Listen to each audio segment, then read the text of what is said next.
I now give the floor to the representative of Israel. Danón. Thank you, Mr. President.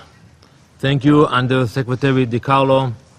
We'd like to thank ECOPEACE for their statements. Thank you. Mr. President, we come together at a painful time for the Jewish people. On Saturday, as Jews everywhere were concluding the holiday of Passover, a gunman ran into the Chabad of Poway, California, and opened fire. Over 100 people in the middle of prayer were forced to duck for cover as the bullets flew across the room.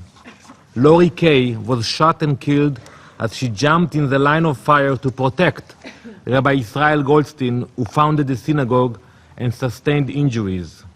Despite having been shot, Rabbi Goldstein continued his sermon.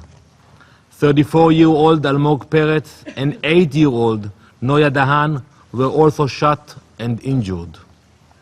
This is the second synagogue shooting in 6 months.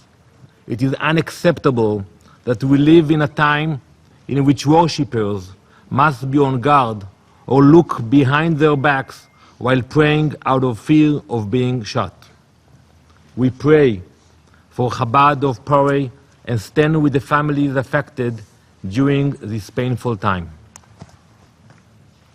Distinguished colleagues, when we last gathered in this chamber, the President of the Council, the Ambassador of Germany, asked me to explain how Israel implements international law, specifically with regard to the Jewish communities of Judea and Samaria. Today, I will provide the answers.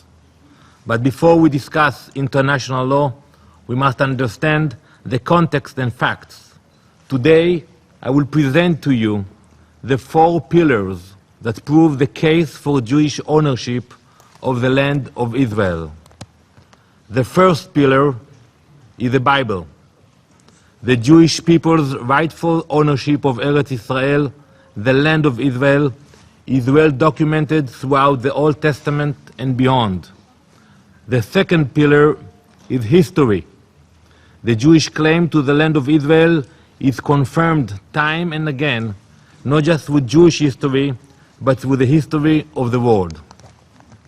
The third pillar is a legal claim.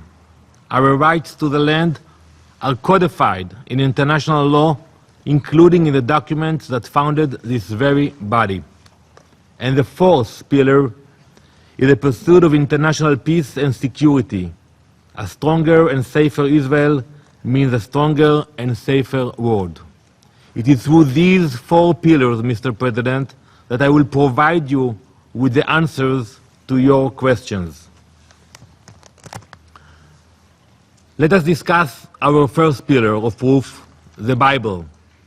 The Jewish people's right to the land of Israel is mentioned over a dozen times in the Tanakh, the Hebrew Bible, which includes the Torah, the Old Testament, the prophets, and the writings.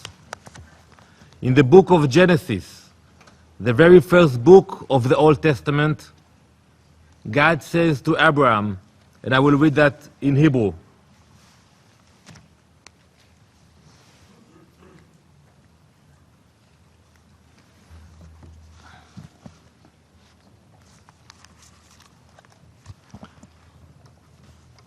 והקמתי את בריתי ביני ובינך ובין זרעך אחריך לדורותם לברית עולם, להיות לך לאלוהים ולזרעך אחריך, ונתתי לך ולזרעך אחריך את ארץ מגוריך, את כל ארץ כנען לאחוזת עולם, והייתי להם לאלוהים.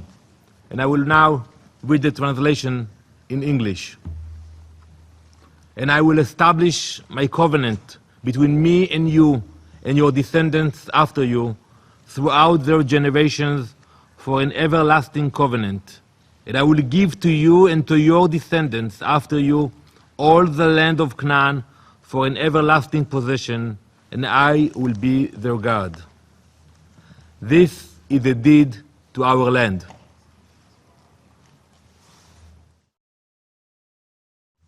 From the book of Genesis to the Jewish exodus from Egypt, to receiving the Torah on Mount Sinai, and to the realization of God's covenant in the Holy Land of Israel, the Bible paints a consistent picture. the entire history of our people and our connection to Eretz Israel begins right here.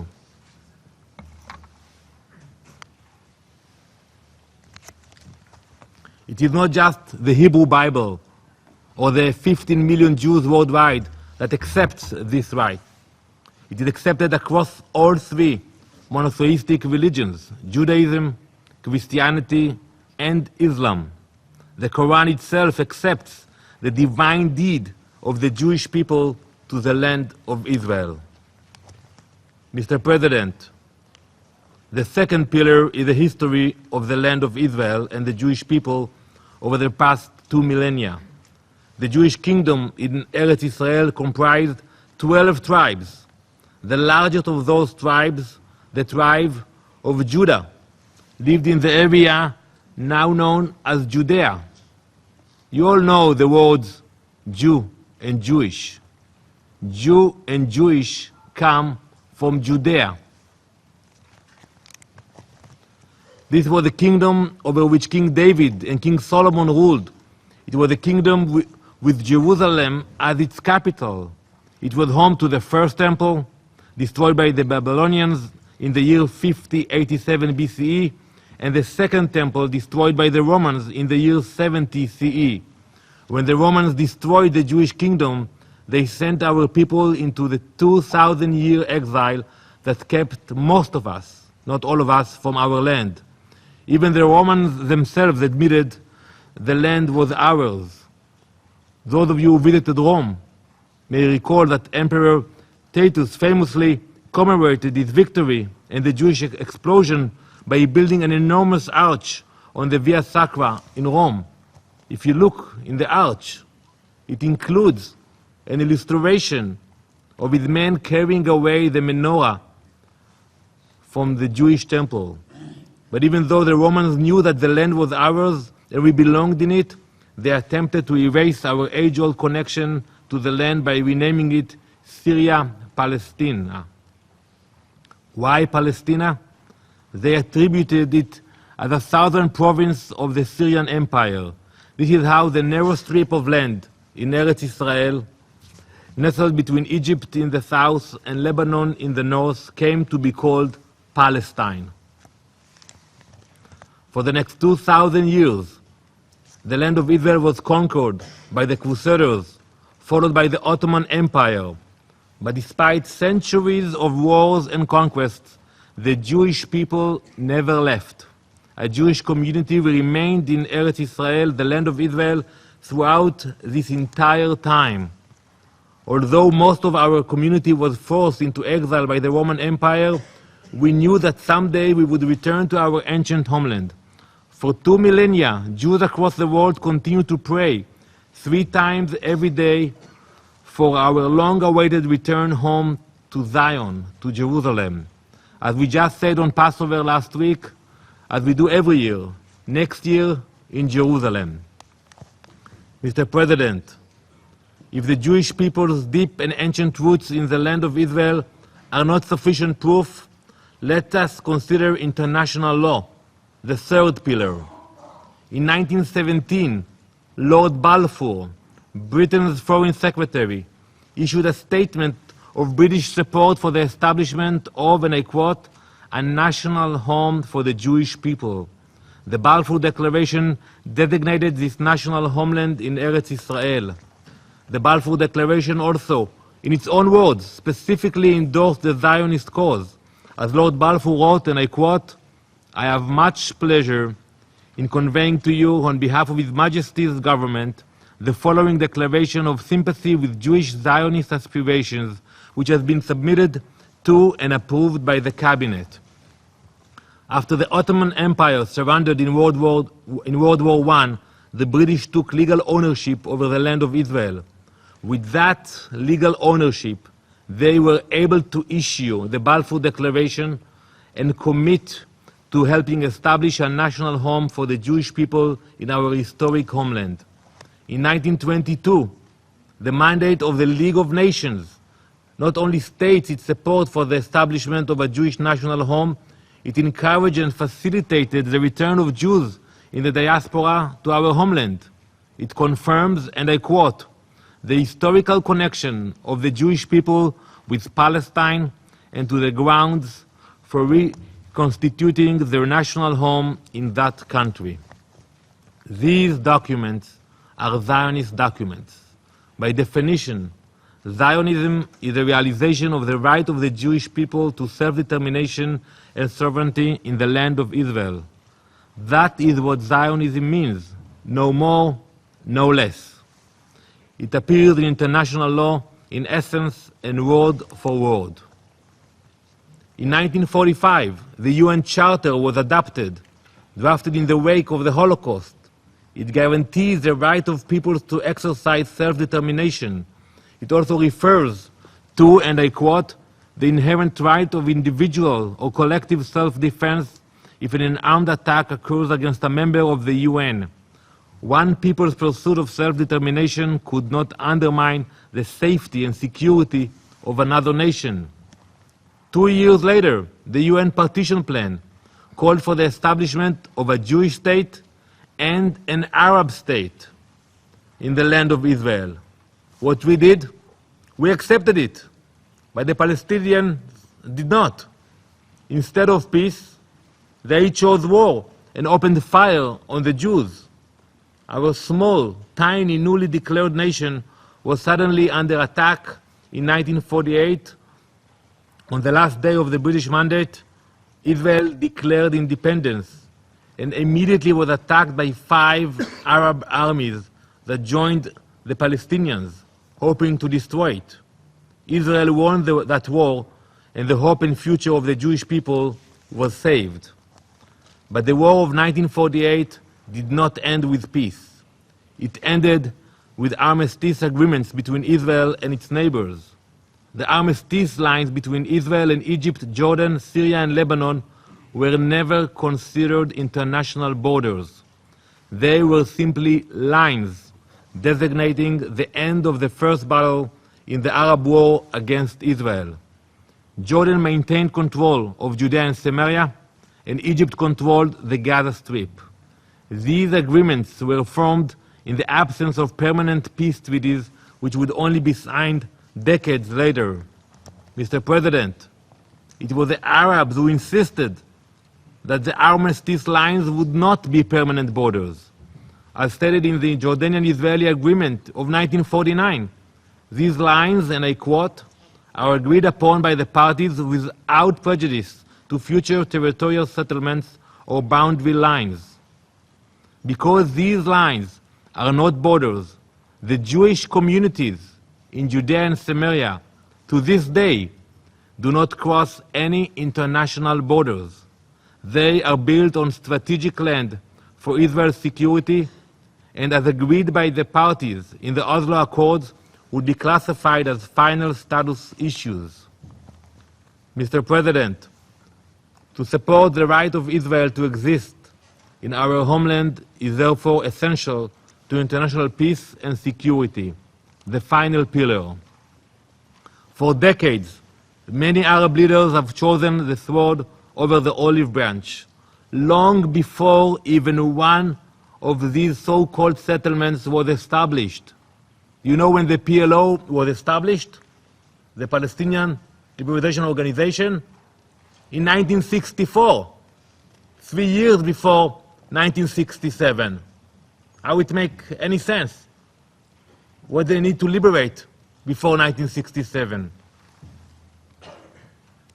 And in 1964, not a single settlement existed in Judea and Samaria, and our right to exist was still rejected. To blame the Jewish communities of Judea and Samaria for the lack of peace between Israelis and Palestinians would be a deliberate oversight of history at best. The Arabs rejected opportunities for peace time and again. The 1937 Peel Commission report, the Arabs rejected it.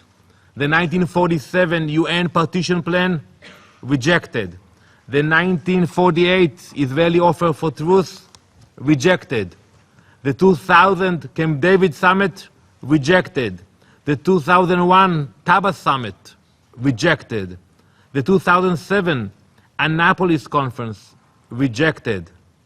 The 2008 offer of Israeli Prime Minister Ehud Olmert, we are still waiting for an answer on that.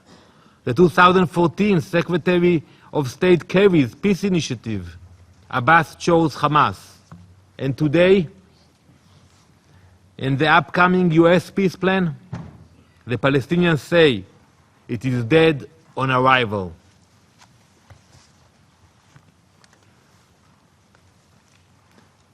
Mr. President, it weakens the mandate of this body, which is tasked with making our world more peaceful and secure, to continue blaming the side that offers solutions and reward the side that rejects them.